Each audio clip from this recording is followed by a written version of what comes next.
aller à la parole de Dieu. J'en ai long un peu. Des fois, c'est plus court, mais des fois, c'est plus long. J'ai oublié des dépoussiérer. Je les mets que pour lire, ça fait que...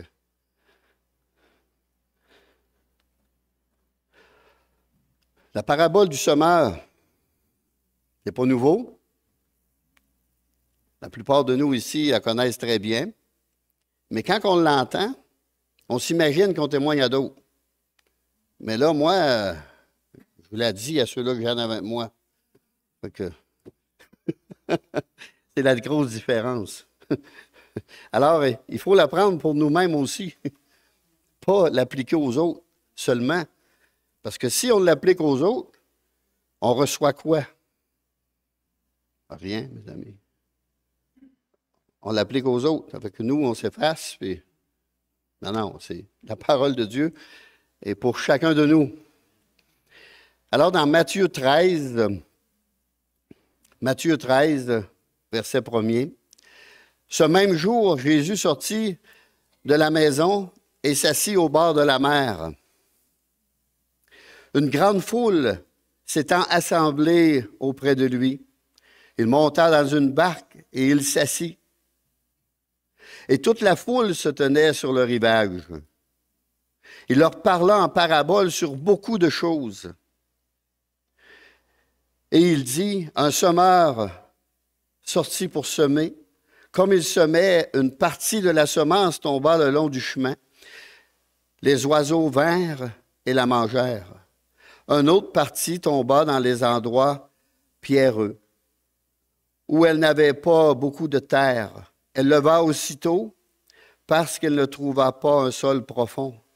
Mais quand le soleil parut, elle fut brûlée et sécha faute de racines. Une autre partie tomba parmi les épines montèrent et l'étouffèrent. Une autre partie tomba dans la bonne terre. Elle donna du fruit, un grain 100, un autre 60, un autre 30. Que celui qui a des oreilles pour entendre, entendre. Amen. Seigneur, peux-tu bénir ta parole en nos cœurs, qu'on puisse se voir dans ce miroir de ta parole, Seigneur. Ce matin, tu veux nous parler, Seigneur. Tu veux nous parler à tous et chacun. Rends cette parole vivante, tranchante, pénétrante, Seigneur, afin qu'on puisse en tirer une grande leçon. Dans le nom de Jésus, je prie. Amen. Cette semence représente la parole de Dieu dans Luc 8, 11. C'est très, très bien dit. Le message de l'Évangile. C'est le message de l'Évangile. On va aller dans Jacques. Jacques, chapitre 1, verset 18. Chapitre 1, verset 18. On va aller jusqu'au verset 22. Il nous a engendrés selon sa volonté par la parole de vérité. Il nous a mis au monde spirituel, afin que nous soyons en quelque sorte les prémices de ces créatures. Ici, c'est les apôtres qui étaient les premiers. Sachez-le, mes frères bien-aimés, ainsi que tout homme soit prompt à écouter, lent à parler, lent à se mettre en colère, car la colère de l'homme n'accomplit pas la justice de Dieu.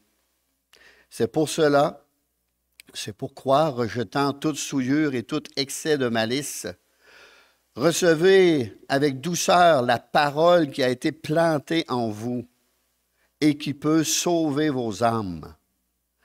Mettez en pratique la parole et ne vous bornez pas à l'écouter en vous trompant vous-même par de faux raisonnements. Ça prend le Saint-Esprit pour nous la rendre vivante, pour nous l'expliquer, afin qu'il n'y ait pas de faux raisonnements, mes amis. Dans 1 Pierre 1, verset 23, « Puisque vous avez été régénérés, non par une semence corruptible, mais par une semence incorruptible, par la parole vivante et permanente de Dieu, car toute chair est comme l'herbe, et toute sa gloire comme la fleur de l'herbe. L'herbe sèche, et la fleur tombe. Mais la parole du Seigneur demeure éternellement. Et cette parole est celle qui vous a été annoncée par l'Évangile. C'est ce que je fais ce matin. Elle est annoncée, la parole de Dieu. Alors, quiconque répand la parole de Dieu ou le message de l'Évangile, soit par un pamphlet, par une prédication, soit par, peu importe, une lecture, il est un semeur. La parole est semée dans son cœur. Et nous, aussitôt qu'on la prêche, on la parle, on est des semeurs. C'est pour cela que son identité n'importe peu. Jésus n'a pas dit qui, il n'a pas nommé qui, il a parlé de la parole. Alors, peu importe qui, ce qui importe, c'est que la parole de Dieu soit semée. Que ce soit par la prédication, l'évangélisation personnelle, le témoignage personnel, parce que notre témoignage souvent parle plus fort, ou autre. L'aspect ici est mis sur la nature du terrain. La nature du terrain. Et ce terrain est l'image du cœur humain. Et la parole, c'est le miroir, comme on a vu. Alors, dans un miroir, là, on se regarde. Et c'est ce que Dieu veut qu'on fasse ce matin. Cette parole souligne, cette parabole aussi, 4 types différents de cœurs. Ceux qui entendent la parole de Dieu. Matthieu 13, verset 19, je vais relire. Lorsqu'un homme écoute la parole du royaume, ne la comprend pas, le malin vient et enlève ce qui a été semé de son cœur. Cet homme est celui qui a reçu la semence le long du chemin. On va aller dans Luc aussi. Je vais lire peut-être au tableau. Luc 8, 12. Luc 8, 12, parce que Luc aussi explique cette parole de Dieu. Ceux qui sont le long du chemin, ce sont ceux qui entendent. Puis le diable vient et enlève de leur cœur la parole de peur qu'ils ne croient et soient sauvés. Le diable, là, il ne veut pas que personne soit sauvé. Sauver, c'est pardonner de nos péchés et entrer dans la présence de Dieu. Aller dans le royaume de Dieu. Ceux qui entendent, ceux qui écoutent. Alors ce matin, écoutez-vous, entendez-vous ce que la parole de Dieu dit? Parce que aussitôt le diable, le malin vient pour enlever de votre cœur la parole de Dieu qui va être semée. Puis il n'y a pas juste le diable. On peut se tromper par de faux raisonnements qu'on a lus. De faux raisonnements. Ah, mais c'est pas à moi que le Seigneur parle. C'est pas ça que ça veut dire. C'est pas... Luc 8, 12 dit, enlève de leur cœur, votre cœur, la parole de Dieu de peur qu'ils ne croient. Le diable ne veut pas qu'on croie, il veut détruire la foi, il veut enlever la foi. Le diable, le malin, le serpent, Satan, tous des noms qui lui est dû, vient parce qu'il ne veut pas que vous puissiez croire à cette bonne nouvelle et être sauvés. Il ne veut pas. Il ne veut pas. Et s'il aurait la capacité de faire disparaître la parole de Dieu, il le ferait. Soyez-en sûrs. Puis ici, au Québec, il travaille dans ce sens-là. Malheureusement. L'ennemi de notre âme vient aussitôt pendant que je vous annonce la parole de Dieu Le diable est présent. Les petites voix qu'on entend aussi. Et vous parle. Il ne veut pas vous voir écouter cette parole parce qu'il ne veut pas que vous y croyiez et que vous soyez sauvés. C'est ce qu'on a lu dans la parole de Dieu. Enlève de leur cœur. Viens enlever tout de suite cette semence, cette parole de votre cœur. Le cœur est l'endroit où devrait s'enraciner la parole de Dieu. C'est dans le cœur qu'elle s'enracine et qu'elle prend vie, la parole, par l'Esprit. Selon Luc 8,15, ce qui est tombé dans la bonne terre, ce sont ceux qui, ayant entendu la parole avec un cœur honnête et bon. Un cœur honnête et bon. La retiennent et portent du fruit avec persévérance. Il continue, année après année, il continue. Psaume 32, 8. Je t'instruirai et je te montrerai la voie que tu dois suivre. Je te conseillerai et j'aurai le regard sur toi. C'est ça la parole de Dieu. Et au verset 11, juste, réjouissez-vous en l'Éternel et soyez dans l'allégresse. C'est ce qu'on a été tout à l'heure. Poussez des cris de joie, vous tous qui êtes droits de cœur. Vous tous qui êtes droits de cœur. Jésus disait à certaines personnes hypocrites. Hypocrites. Il n'était pas droit de cœur. Il faut être droit de cœur, premièrement, mes amis.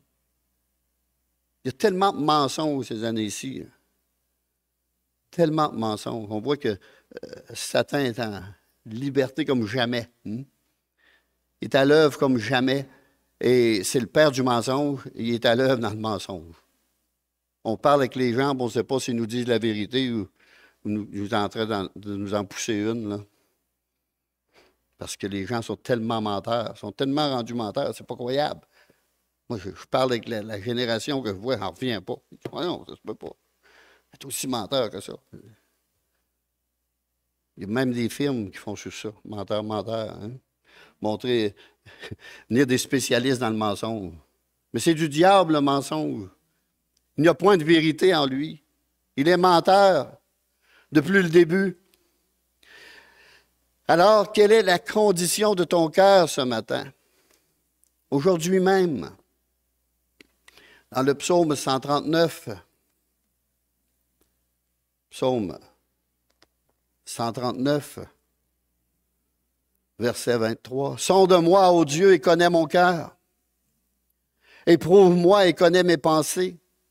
Regarde si je suis sur une mauvaise voie et conduis-moi sur la voie de l'éternité. » Qui est la bonne voie. David avait un cœur vrai, un cœur sincère. Il était sérieux avec l'Évangile, mes amis. Il était sérieux avec la parole de Dieu.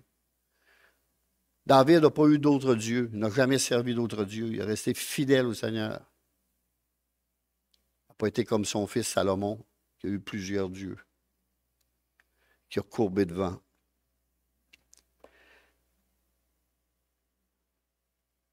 Ce matin, est-ce que tu vas analyser le semeur? Le prédicateur, savez-vous que je me fais analyser souvent? Peut-être trop. Ou on va analyser la semence, analyser le message.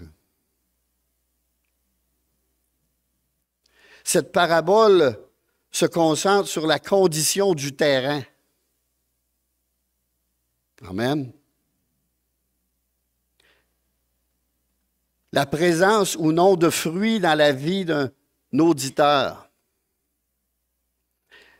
et de la condition du cœur de cette personne. C'est ça qu'il faut regarder ce matin. On va aller dans Matthieu 13. On va lire à partir du verset 18. « Vous donc écoutez ce que signifie la parabole du semeur. Lorsqu'un homme écoute la parole du royaume, ne la comprend pas. Le malin vient et enlève ce qui a été semé dans son cœur. Cet homme est celui qui a reçu la semence le long du chemin. Celui qui a reçu la semence dans les endroits pierreux, c'est celui qui entend la parole et la reçoit aussitôt avec joie. Mais il n'a pas de racine en lui-même, il manque de persistance. Et dès que survient une tribulation ou une persécution à cause de la parole, il y trouve une occasion de chute.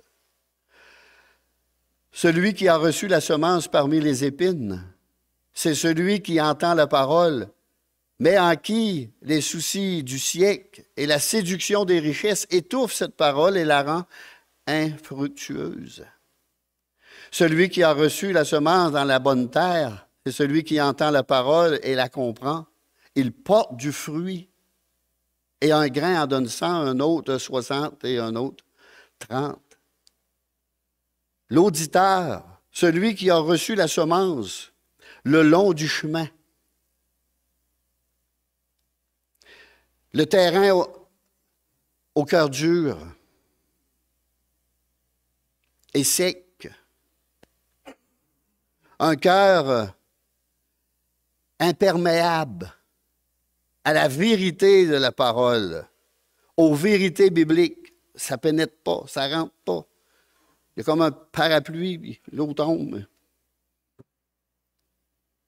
L'incrédulité et l'amour du péché ont fait du cœur de ce terrain un endroit dur comme la pierre, mes amis.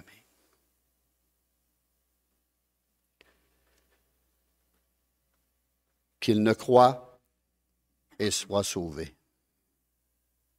Cœur dur. Il ne peut pas croire, puis il ne peut pas être sauvé. Mais le but du semeur, son objectif est que les gens croient et soient sauvés. Amen. C'est le but. Jésus, c'est ce qu'il faisait. C'était son but. Il espère une moisson d'âme. Lorsqu'on sème la parole, lorsqu'on sème un jardin, on s'attend à récolter. C'est pareil. Lorsqu'on sème dans les cœurs, on s'attend à avoir une récolte, une moisson d'âme. La Bible est remplie de ces terrains durs. Exode 32, 9. Je vois que ce peuple est un peuple au cou roide. Qui veut dire qu'ils raidissent leur cou, qui endurcissent leur cœur, aussi dur que le ciment. 2 Rois 17, 14. Mais ils n'écoutèrent point, et ils raidirent leur. Raidir le cou, ça, c'est de l'orgueil. Non. Hein? Non. Je ne la veux pas. Les enfants sont bons dans ça, là, mais. Ils l'ont raidi volontairement, mes amis. Volontairement. Jérémie 19, 15. Allons à la dernière partie. Parce qu'ils ont raidi leur cou pour ne pas écouter mes paroles. C'est quelque chose. 2 Chroniques 36. 2 Chroniques 36. Le roi Sédécias fit ce qui est mal aux yeux de l'Éternel, son Dieu. Il raidit son cou et endurcit son cœur. Il a refusé de se repentir. Verset 11, chapitre 36. Sédécias avait 21 ans lorsqu'il devint roi, et il régna 11 ans à Jérusalem. Il fit ce qui est mal aux yeux de l'Éternel, son Dieu, et il ne s'humilia point devant Jérémie le prophète, qui lui parlait de la part de l'Éternel. Il se révolta même contre le roi Nebuchadnezzar, qu'il avait fait jurer par le nom de Dieu, et il raidit son cou et endurcit son cœur, au point de ne pas retourner à l'Éternel, le Dieu d'Israël. Raidi, c'est endurci. Ce sont des hommes comme lui qui ont lapidé Étienne, le premier martyr. Dans Actes 7, 51, homme au cou raide. Étienne nous a dit, homme au cou raide, incirconcis de cœur et d'oreille, vous vous opposez toujours au Saint-Esprit. Il s'opposait à la parole de Dieu, au Saint-Esprit, à la révélation. Il s'opposait. Jésus compare ce genre de personnes à un chemin dur. L'indifférence, l'insensibilité et l'amour du péché ont rendu ce terrain, ce cœur dur et sec. Et ce cœur est entièrement à la merci du diable. Le diable vient et enlève de leur cœur la parole, de peur qu'ils ne croient et soient sauvés. Mais la personne a son mot à dire dans ça. Pas juste le diable, là. Il a le dos large, mais on ne doit pas se soumettre au diable. La Bible nous dit clairement, résistez-lui. Résistez-lui. Et soumettez-vous à Dieu. C'est à Dieu qu'il faut se soumettre. Et non le contraire, résister à Dieu puis se soumettre au diable. Un autre terrain, verset 20-21, on vient de le lire. Celui qui a reçu la semence dans les endroits pierreux, celui qui entend la parole et la reçoit aussitôt avec joie. Mais il n'a pas de racine en lui-même, il manque de persistance, et dès que survient une tribulation ou une persécution à cause de la parole, il trouve une occasion de chute. On abandonne tout. Il n'a pas de profonde racine. Il n'a pas de profonde racine. La semence meurt rapidement. Aucune maturité, aucun fruit. Une telle croissance n'est d'aucune utilité bénéfique pour le Seigneur et l'Église de Christ. Ces gens reçoivent la parole avec joie, contents, ils prêtent l'oreille, même sont remplis d'enthousiasme, tout feu, tout flamme, mais n'ont pas de racines. N'ont pas de racines. Elles croient pour un temps.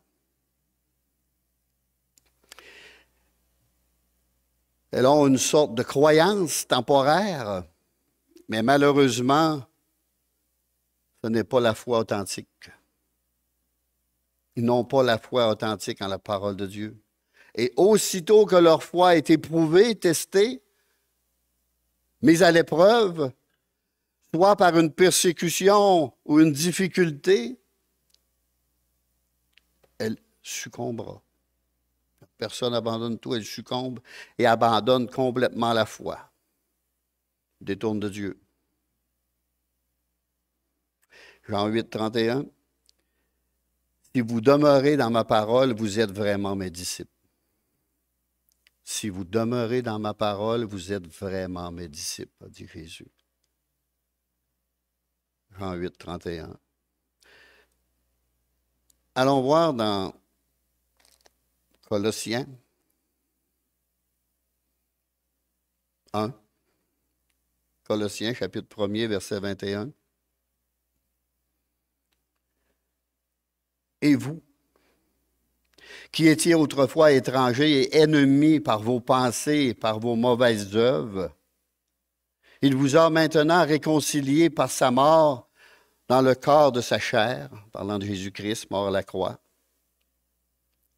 pour vous faire paraître devant lui saint, irrépréhensible et sans reproche, si du moins vous demeurez fondés et inébranlables dans la foi, sans vous détourner de l'espérance de l'Évangile. L'espérance, c'est la vie éternelle, mes amis, que vous avez entendu, qui a été prêché à toute créature sous le ciel, et dont moi, Paul, j'ai été fait ministre. Dieu nous parle par cette merveilleuse parole. Nous devons demeurer dans la foi, s'enraciner dans la parole de Dieu et demeurer dans la foi, persévérer, être enraciné, fondé, solide, inébranlable dans l'enseignement de Jésus et des apôtres. Aujourd'hui, ils sont en train de la tasser, l'enseignement des apôtres. La doctrine, c'est pas important la doctrine aujourd'hui. L'amour est important, mais pas la doctrine. Voyons, c'est des folies, ça. La doctrine, c'est l'enseignement de Jésus, c'est l'enseignement des apôtres, c'est le fondement. Jetons ça à la poubelle. Ne pas se détourner de l'espérance de l'Évangile, ce qui veut dire de ne pas revenir à notre ancienne vie de désespoir, de péché et de vices de toutes sortes, qui sont destructeurs pour l'âme. Mais restons accrochés à la parole de Dieu. Un autre terrain, verset 22, celui qui a reçu la semence parmi les épines, c'est celui qui entend la parole, mais en qui les soucis du siècle et la séduction des richesses étouffent cette parole et la rendent infructueuse. Les épines, les soucis du siècle, la séduction des richesses, un terrain qui est couvert de mauvaises herbes, mes amis. Dans Luc 8, 14, qui explique ça, ajoute les plaisirs de la vie. Un terrain ou un cœur mondain, en d'autres mots, qui aime le monde auquel on nous entoure, pas les gens, on ne parle pas des gens, on parle de tout ce que le monde nous offre comme loisir et plaisir, comme distraction. L'Évangile de Marc 4, 19. Et l'invasion des autres convoitises étouffe la parole, la semence, et la rende infructueuse, qui veut dire inefficace, inutile. Revenons à Luc 8, 14. Ayant entendu la parole de Dieu, s'en vont et la laissent étouffer. Ils s'en vont et la laissent étouffer. Mais pour un certain temps, ils donnent l'apparence d'un engagement sur le chemin de la foi chrétienne, pour un certain temps. Ils ont tout pour porter du fruit, mais qu'à un certain moment, les soucis du siècle, la séduction des richesses et l'invasion des autres convoitises étouffent la parole et la rendent infructueuse, inefficace, inutile. Il ne s'agit donc pas d'un incroyant endurci,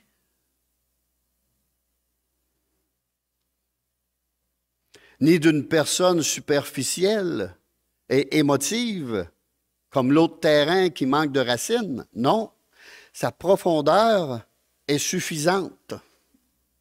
Il y a assez de racines. Mais ce terrain contient toutes sortes d'impuretés. Les mauvaises herbes sont déjà présentes dans la terre et ont commencé à germer sous la surface et deviennent plus fortes et se développent plus vite que la bonne semence et étouffent. Finit par étouffer la bonne semence. C'est pour ça qu'il faut se débarrasser des choses quand on vient au Seigneur. Il faut s'en débarrasser, mes amis. Seigneur, me vois dans tes paroles. Les menteurs rentrent pas au ciel, les voleurs rentrent pas au ciel, etc., etc. Et, Seigneur, change mon cœur, je suis un menteur, puis je suis un voleur. Puis, bien d'autres péchés. C'est ça la sanctification. Aujourd'hui, on n'ose même plus en parler. L'amour. L'amour. L'amour. Sanctification, consécration, bien ça, là. Ça, là, c'est. On est aveugle de rayer le mot.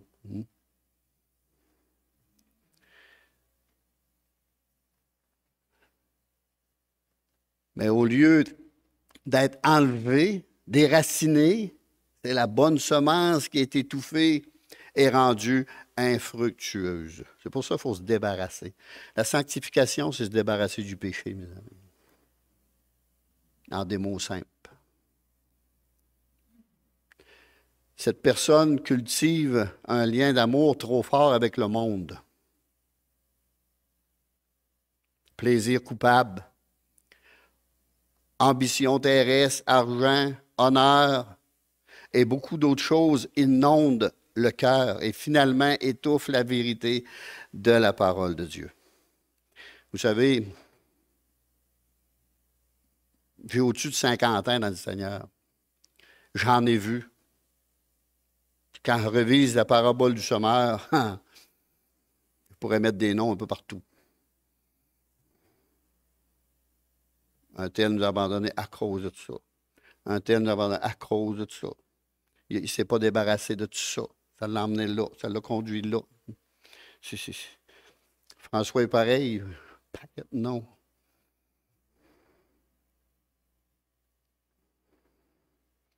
C'est pour ça qu'en vieillissant, on devient plus direct un peu. On arrête de flatter et on parle. Parce que la parole de Dieu est tranchante. Jésus a dit clairement que nous ne pouvons pas servir deux maîtres. Dieu et Mammon. Luc 16, 13. Nul ne peut servir deux maîtres, car ou il haïra l'un et aimera l'autre, ou il s'attachera à l'un et méprisera l'autre. Vous ne pouvez servir Dieu et Mammon, qui est les richesses, ou tout ce que les richesses peuvent nous offrir aussi. Là. Matthieu 13, 22, on l'a lu. Mais en qui les soucis du siècle et la séduction des richesses étouffent cette parole et la rendent infructueuse. Pour ceux qui veulent lire des passages dans la Bible à ce sujet, là, à la maison, 1 Timothée, chapitre 6, versets 9 et 10, et 1 Jean, chapitre 2, versets 15 et 16. 1 Timothée 6, 9 et 10, et 1 Jean 2, 15 et 16. On va aller dans Jacques 4, 4. Adultères que vous êtes. Wow! Pas nous autres qui parlent, hein? Sûrement pas. Ne savez-vous pas que l'amour du monde est inimitié contre Dieu? Vous savez, quand on lit le Nouveau Testament, on se demande si c'est vraiment écrit à des chrétiens ou à des païens. C'est écrit aux chrétiens. D'être nouveau. Qui ont commencé à marcher avec le Seigneur. C'est ça qui nous trouble lorsqu'on lit ces choses. Ne savez-vous pas que l'amour du monde est inimitié contre Dieu? Celui donc qui veut être ami du monde se rend ennemi de Dieu. C'est exactement ce que représentent les mauvaises herbes et les épines de la parabole du semeur, mes amis.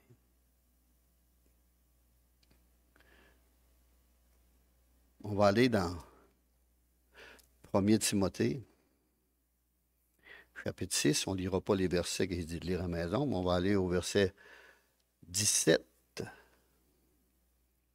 Recommande aux riches du présent siècle de ne pas être orgueilleux, de ne pas mettre leur espérance dans des richesses incertaines, mais de la mettre en Dieu, qui nous donne avec abondance toutes choses pour que nous en jouissions.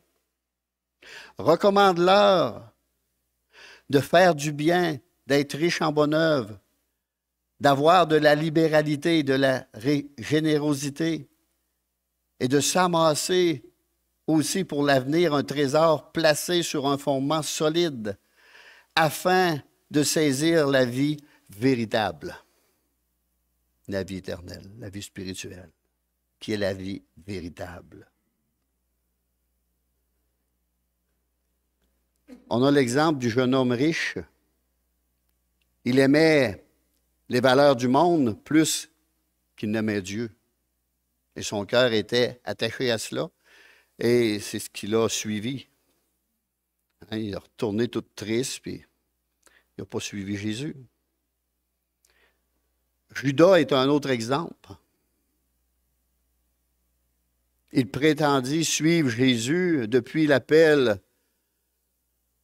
des 12 apôtres, jusqu'au jour où il trahit le Seigneur pour 30 pièces d'argent. Il va être en enfer, puis il va compter ces 30 pièces-là sans arrêter. Mon art. Jean 12, 6, il était voleur, et que tenant la bourse, il prenait ce qu'on y mettait. Jésus parlait contre les voleurs. Il aurait pu dire, Seigneur, je suis dans mon cœur. Non, non, non. Il a resté le même. Pas de sanctification.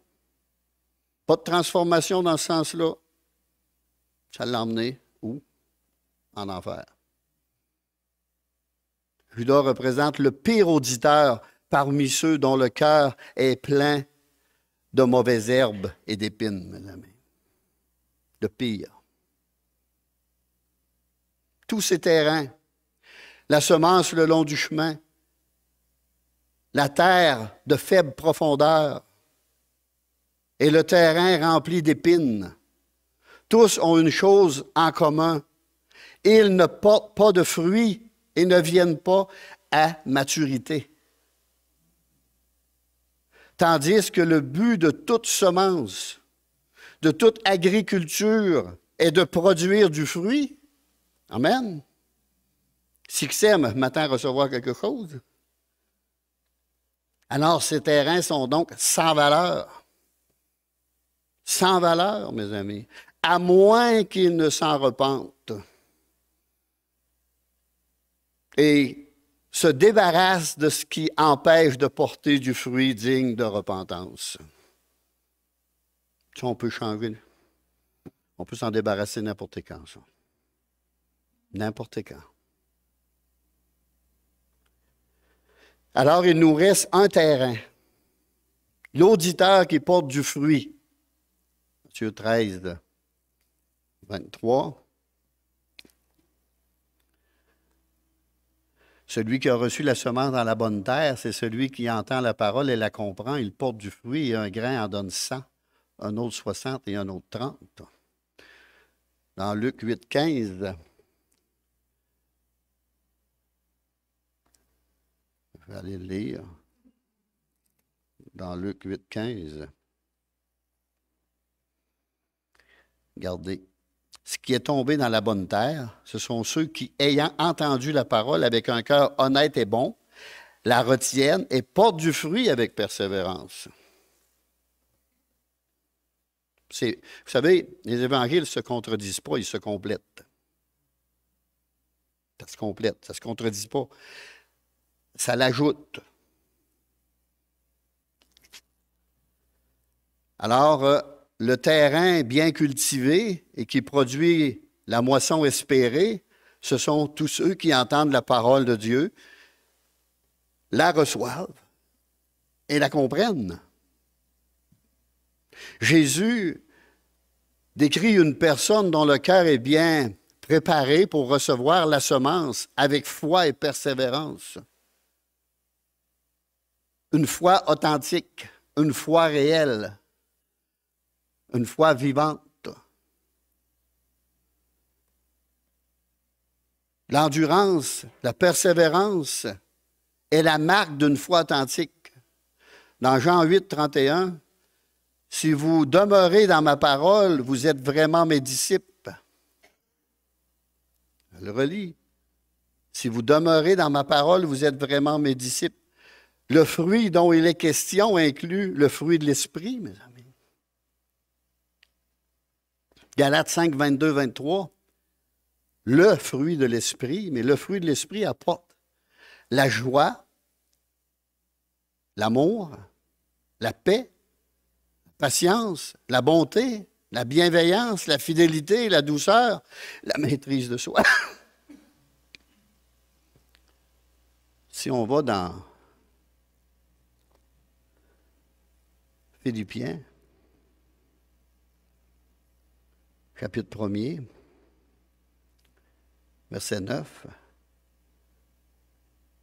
Et ce que je demande dans mes prières, c'est que votre amour augmente de plus en plus en connaissance de la parole de Dieu et en pleine intelligence pour le discernement des choses les meilleures, afin que vous soyez purs et irréprochables pour le jour de Christ, remplis du fruit de justice qui est par Jésus-Christ à la gloire, à la louange de Dieu. Chantez tout à l'heure. Le fruit de justice. Un cœur habité par la foi offrira aussi un sacrifice de louange, à savoir le fruit de lèvres qui confesse son nom. Dans Hébreux 13, j'aime bien m'appuyer avec la parole de Dieu, versets 15 et 16. Par lui, offrons sans cesse à Dieu un sacrifice de louange, c'est-à-dire le fruit de lèvres qui confesse son nom. Si on n'est pas capable de le confesser, demandons la force au Seigneur. Et n'oubliez pas la bienfaisance et la libéralité.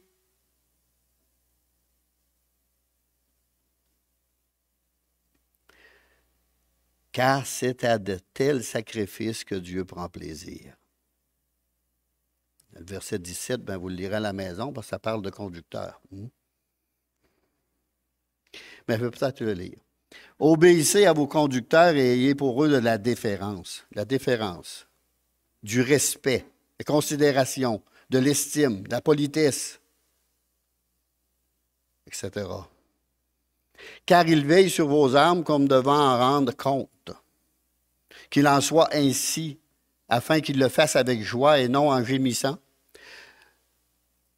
ce qui ne vous serait d'aucun avantage.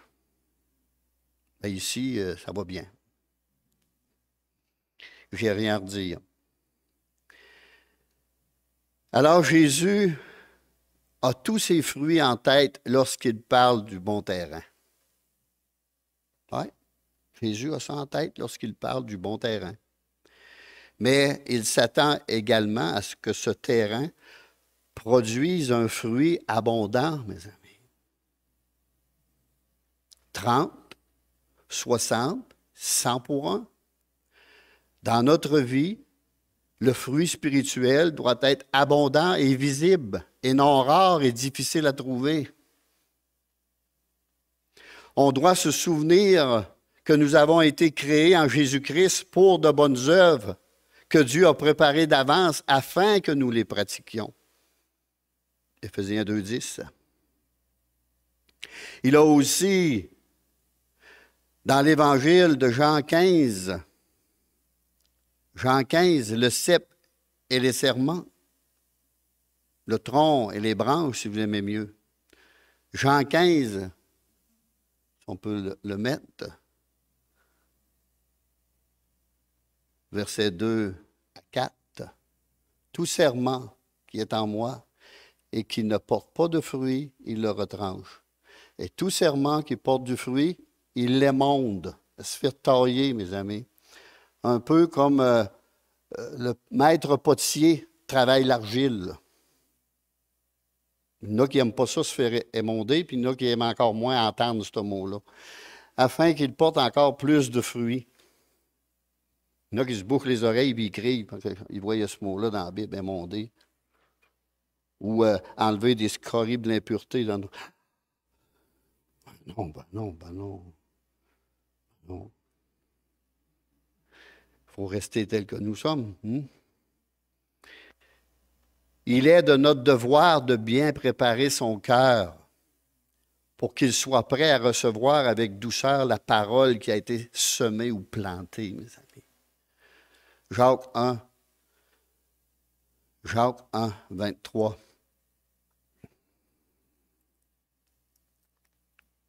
à 25. Car si quelqu'un écoute la parole et ne la met pas en pratique, il est semblable à un homme qui regarde dans un miroir son visage naturel et qui, après s'être regardé, s'en va et oublie aussitôt quel il était. On aime ça, oublier. Et verset 25. Mais celui qui aura plongé les regards dans la loi parfaite, la loi de la liberté, et qui aura persévéré, n'étant pas un auditeur oublieux, mais se mettant à l'œuvre, celui-là sera heureux dans son activité. Pour porter du fruit, nous devons obéir à la parole de Dieu. On n'a pas le choix. Pour être heureux, nous devons obéir à la parole de Dieu. Dans Psaume 51, 12, « Ô Dieu, crée en moi un cœur pur, renouvelle en moi un esprit bien disposé. » Un cœur pur qui déteste le péché, un esprit bien disposé qui désire faire la volonté de Dieu. Approchons-nous de Dieu avec confiance et dans la soumission, lui permettant d'accomplir son œuvre en nous. Le psaume 51, verset 19. Les sacrifices qui sont agréables à Dieu, c'est un esprit brisé. Ô Dieu, tu ne dédaignes pas un cœur brisé et un esprit contrit, qui veut dire repentant. Un esprit qui est capable d'admettre.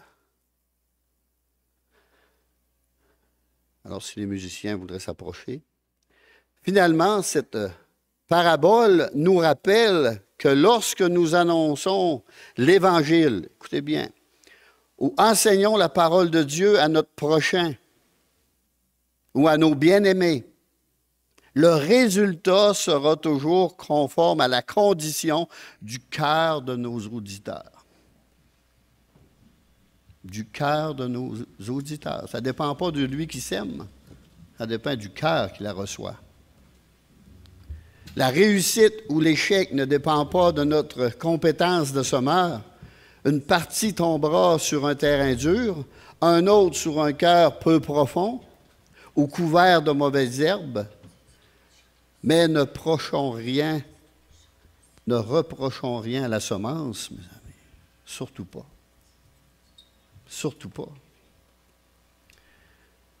Restez fidèles à la tâche et une partie de la semence tombera sur un terrain bien préparé et portera un fruit abondant.